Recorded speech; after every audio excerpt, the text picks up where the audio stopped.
दोस्तों, राजू और प्रिया दोनों साथ साथ पढ़ते थे। दोनों एक दूसरे से वर्षों से प्यार करते थे, लेकिन इजहार नहीं कर पा रहे थे।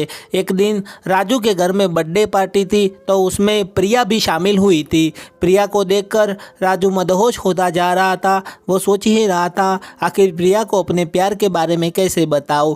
उतने में प्रिया ने उससे उसके घर छोड़ने के लिए कहा, तो राजू बहुत ही प्रफुल्लित मन से तैयार हो गया और रास्ते में अपने दिल की बात बोल दी कि प्रिया, मैं तुमसे प्यार करता हूँ। प्रिया बोली, नहीं राजू, मैं आपको भाई मानती हूँ और उम्र में भी छोटी हूँ। तो राजू ने गाड़ी रोककर प्रिया का पैर पकड़ लिया और राजू ने कहा, बस मुझे तेरे कदमों में रहना है। आखिर में प्रिया मान गई और बोली कि मैं कॉल और व्हाट्सएप पर बात नहीं कर पाऊंगी। राजू ने भी उसकी हर बात को बिना किसी हिचक के मान लिया। इतने में उसका घर आ गया।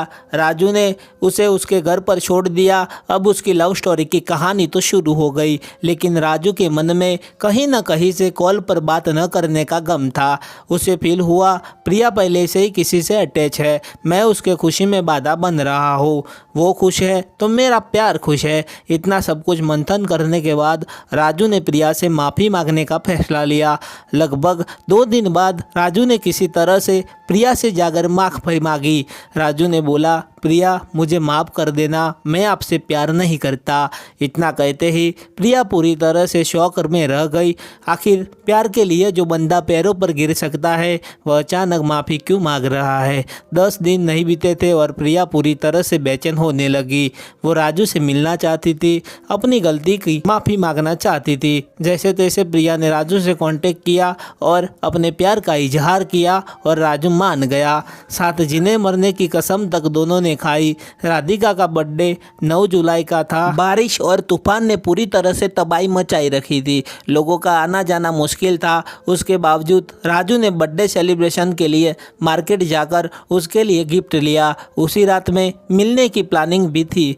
राजू ने रात के 1 बजे उससे मिलने गया। उसे गिफ्ट देकर उसके माथे पर टीका लगाया। फिर गले जैसे ही लगना चाहा तो प्रिया ने राजू के ऊपर भड़क गई। सिर्फ इसीलिए प्यार करते हो। तो राजू एकदम शून्य हो गया, मानो उसके पैरों तले से जमीन खिसक गया हो। वैसा ही चुपचाप भीगी आंखों से आंसू लिए वहां से चला गया। दोनों की बातचीत बंद हो गई और अलग अलग रहने लगे।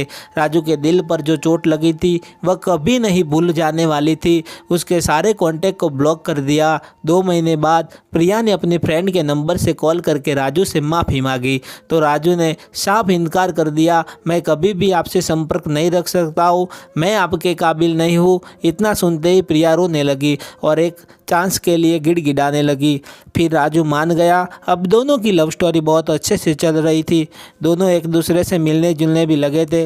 राजू प्रिया की हर ज़रूरत को पूरी करता था। यहाँ तक उसके कॉलेज की फीस भी भरता था। एक दिन प्रिया और राजू लॉन्ग ड्राइव पर थे, तो प्रिया के नंबर पर काफ़ी कॉल और मैसेज आ रहे थे, लेकिन प्रिया राजू के सामने कोई भी कॉल और मैसेज पिकअप नहीं कर रही थी। राजू को रास्ते में शक होने लगा, तो उसने बोला, आखिर बात क्या है, बार बार फ़ोन किसके आ रहे हैं। तब राजू ने मोबाइल को चेक करने के लिए मांगा, तो प्रिया ने स्विच ऑफ होने का बहाना किया। अब प्रिया और भी शक के घेरे में आ गई। राजू ने गाड़ी रोकी और मोबाइल लिया, तो देखा 53 मिस कॉल और व्हाट्सएप खोलकर चेक किया तो आई लव यू जानू जैसे मैसेज लगभग 16 लड़कों के थे, जिसमें प्रिया का भी रिप्लाई था। राजू ये सब देखकर काफ़ी दुखी हुआ और वही रिश्ता तोड़ने का फैसला किया। प्रिया को वही छोड़कर वह घर चला आया। और वो कहते हैं ना, सच्चा प्यार करने वालों को सच्चा प्यार कभी भी नहीं मिलता है। तो दोस्तों, हमें यह कहानी से यह सीख मिलती है कि किसी के प्यार में हमें बहुत डूब जाना नहीं चाहिए। नमस्कार दोस्तों, ऐसी कहानी देखने के लिए हमारी वीडियो को लाइक और चैनल को सब्सक्राइब जरूर कीजिएगा।